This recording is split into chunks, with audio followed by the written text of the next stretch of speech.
Hello everyone. Friends, ये कहानी है एक और बेयरिंग सीईओ एंड इसके एम्प्लॉय की, जिससे इस बॉस को पता नहीं क्या दिक्कत है कि अपनी एम्प्लॉय से वो फालतू काम भी करवाता है जो कि इसे करने की ज़रूरत भी नहीं है। पता नहीं इसे अपने एम्प्लॉय को परेशान करने में क्या मज़ा आता है।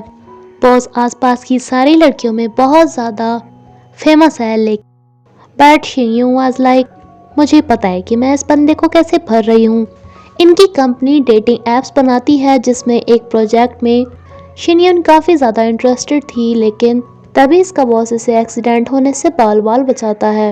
ये सोचती है कि क्या ये मुझे प्रपोज करने वाला है, लेकिन इसका बॉस कहता है कि तुम्हें डेटिंग का एक्सपीरियंस भी है जो तुम इस ऐप को बनाओगी। पहले एक ऐसे बंदे को ढूंढ कर लाओ जो तुम्हारे साथ डेट पे जाने की हिम्मत कर सके, तभी इस प्रोजेक्ट के बारे में सोचना। अगले दिन ही इसे पता चलता है कि शिनयन तो आज यहाँ पे नहीं आई बिकॉज वो एक ब्लाइंड डेट पर गई है।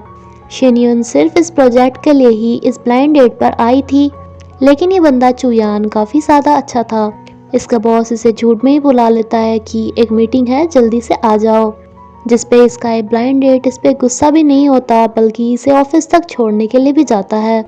मिस्टर सीईओ बिजनेस की बात करने के लिए आए थे, लेकिन यहाँ पर पता चलता है इसे कि जिसके साथ बिजनेस करना था उसकी बहन यहाँ पर आती है। ये कोई बिजनेस मीटिंग नहीं थी बल्कि इसे डेट करना चाहती थी। तब इसके पास एक लड़की का फ़ोन आता है। इसकी ब्लाइंड डेट इस लड़की को देखकर चिढ़ जाती है कि तुम इसी के साथ रहो, लेकिन दरअसल ये इसकी बहन थी जो इसे बताती है कि मैं अब्रॉड से वापस आ रही हूँ। इसके पास शिनगन का मैसेज आता है कि मैं कंपनी में पहुँच चुकी हूँ। ये यहाँ बैठी बैठी सोच रही थी कि अब तो मेरा भी बॉयफ्रेंड हो गया है, मैं भी सबको बताया करूँगी। एंड ये भी ख्वाब देख रही थी कि अब तो इसका बॉस से एकदम से प्रोजेक्ट लाकर दे देगा। बट इसके कलीग्स बताते हैं कि कब तक वेट करोगी, बॉस तो कब के जा चुके, उन्होंने सिर्फ तुम्हारा ब्लाइंड डेट भंग करने के लिए ही तुम्हें यहाँ पर बुलाया था। इस पर से बहुत गुस्सा आता है। एंड देन हम एक हैंडसम से प्ले बॉय को देखते हैं जो कि हमारे हीरो का बेस्ट फ्रेंड होता है। ये अपने बॉस को बहुत ज़्यादा कोस रही थी, लेकिन वो यहीं पर ही टपक जाते हैं। इसे लगा था कि अब तो इसकी जॉब गई, लेकिन इसका बॉस तो इसे प्रोजेक्ट थमा देता है। शिनयन को आज इसका बॉयफ्रेंड लेने के लिए आया था, जिसे कि सीईओ देखकर चौंक जाता है। ये इनके पीछे भी जाता है, बट वो अब तक जा चुके थे। शिनयन चुयान के साथ मूवी देखने के लिए आई थी। चुयान जब इसके लिए पॉपकॉर्न लाने जाता है तो इसे याद आता है कि कैसे इसका बॉस इसे घंटों लाइन में लगवाकर पॉपकॉर्न मंगवाता है। एंड जब ये लेकर आती है तो कहता है कि ये तो ठंडे हो गए, दोबारा से लेकर आओ। मूवी में इसके बॉयफ्रेंड का बिल्कुल इंटरेस्ट नहीं था, जिसलिए सो जाता है। इसकी बहन घर वापस आ जाती है, जिससे ये पूछता है कि क्या तुम्हारे बॉयफ्रेंड के साथ ब्रेकअप हो गया। ये चुप हो जाती है, जिसपे इसका भाई कहता है कि क्यों हुआ। ये बताती है कि क्योंकि उसके मॉम ने ये बोल दिया कि मेरी शादी हो चुकी है पहले से ही एंड मेरे पास एक बच्चा भी है, एंड इसका मैं उन्हें कोई भी जवाब नहीं दे पाई।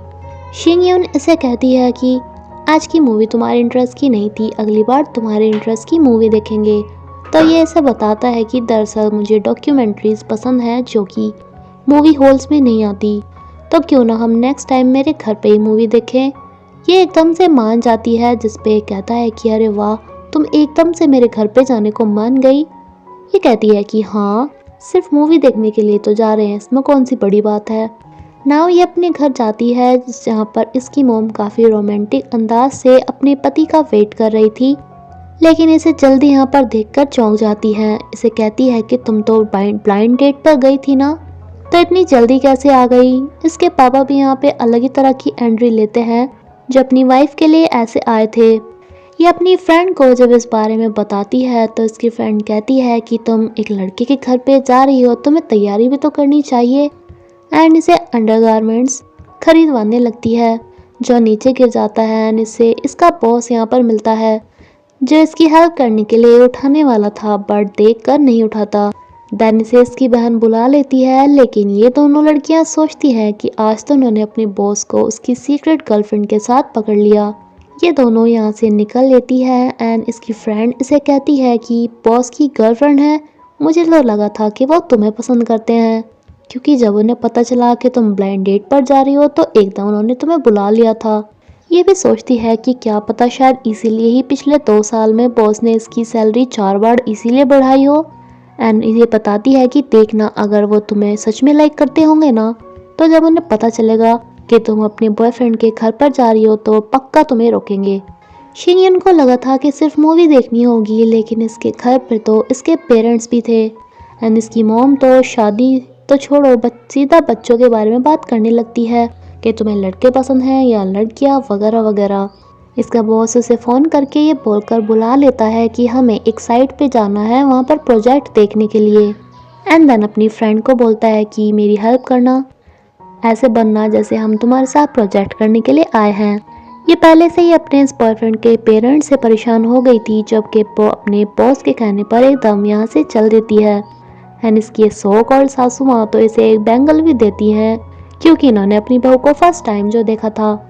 चूनान जब इसे छोड़ने के लिए जाता है तो ये यहाँ पर सीईओ की बहन को दिखता है, बिकॉज ये इसकी एक्स गर्लफ्रेंड थी, इनका ब्रेकअप हो चुका था। ये इसे कहता है कि तुम क्या देखने आई थी, तो ये कहती है कि मुझे बस जानना था कि तुम्हारी मॉम को तुम्हारे लिए कौन लड़की सुटेबल लगेगी। एंड वो काफ़ी क्यूट थी। टैक्सी से साइट वाली जगह पर छोड़कर चली जाती है, क्योंकि वो आगे नहीं जा सकती थी। जिसके बाद दो लोग वैन में आते हैं एंड ये से कहते हैं कि हम तुम्हें लिफ्ट दे देंगे, लेकिन कार में रस्सियों को देखकर इसे पता चल जाता है कि ये कोई चोर वगैरह हैं जो पक्का इसे किडनैप करने वाले हैं, इसलिए ये तो उन्हें किक मार के भाग आती है। काफ़ी देर हो गई थी एंड वो यहाँ पर पहुँची ही नहीं थी। ये उसे फ़ोन करता है तो वो इसे बताती है कि वो पुलिस स्टेशन में है। ये काफ़ी ज़्यादा टेंशन में यहाँ पर आता है, जहाँ पुलिस इसे बताते हैं कि अपनी गर्लफ्रेंड का ध्यान रखा करो, पता है ऐसे ह्यूमन ट्रैफिकिंग वाले लोग पकड़ के ले जाने वाले थे। दैन इसे वीडियो भी दिखाई जाती है जहाँ पर ये पुलिस के पास आई थी, लेकिन वो किडनैपर बोल रहा था कि नहीं नहीं, मेरी सिर्फ अपने वाइफ के साथ लड़ाई हुई है एंड ये भागकर यहाँ पर आ गई, ये पक्का मेरी वाइफ ही है। ये तो इसे लेकर जा भी रहा था, लेकिन ये कहती है कि एक बार आप इससे मेरा नाम तो पूछ लो, इसे मेरा नाम तक नहीं पता। अब इस चोर को जब फंसता दिखता है तो ये इसका पर्स लेकर भाग जाता है। बॉस को काफ़ी गिल्टी फील हो रहा था, क्योंकि इसी के यहाँ पर बुलाने की वजह से आज ये बहुत ज़्यादा खतरे में पड़ने वाली थी, इसलिए आज ये इसे अपने ऊपर बिठा कर लेकर जाता है। शिंगयन इसे कहती है कि बॉस आप इतने भी बुरे नहीं हो, मुझे आज पता चला, वैसे भी आपकी वजह से मैं एक ब्लाइंड डेट पर गई थी एंड वो लड़का मुझे बहुत अच्छा लगा, जिसके मैं घर पर भी गई थी। इस पे एकदम से इसे उतार देता है। इसे अपनी फ्रेंड की बात याद आती है कि बॉस तुम्हें पसंद करते हैं एंड वो तुम्हें उस लड़के के साथ नहीं जाने देंगे। तो ये इसे कहती है कि आज तो बस तुम क्लियर कर ही दो, तुम मुझे पसंद करते हो ना, लेकिन मैं तुम्हें बिल्कुल भी पसंद नहीं करती एंड तुम्हें अगर मुझे उसके पास जाने से रोकना ही था तो ये बहाना मारने की क्या जरूरत थी कि कोई प्रोजेक्ट का काम है। तभी इसका फ्रेंड यहाँ पर आ जाता है कि हाँ प्रोजेक्ट का काम मुझसे था। अब इसे बहुत ज़्यादा बुरा लगता है कि इसने फालतू में ही अपने बॉस को ये सब बोल दिया, जबकि ये प्रोजेक्ट के बारे में बात करने के लिए ही यहाँ पर आया था। हेयू शिकुन को देखकर बोलता है कि यार कैसे कैसे एम्प्लॉय रख रखे हैं तुमने अपनी कंपनी में।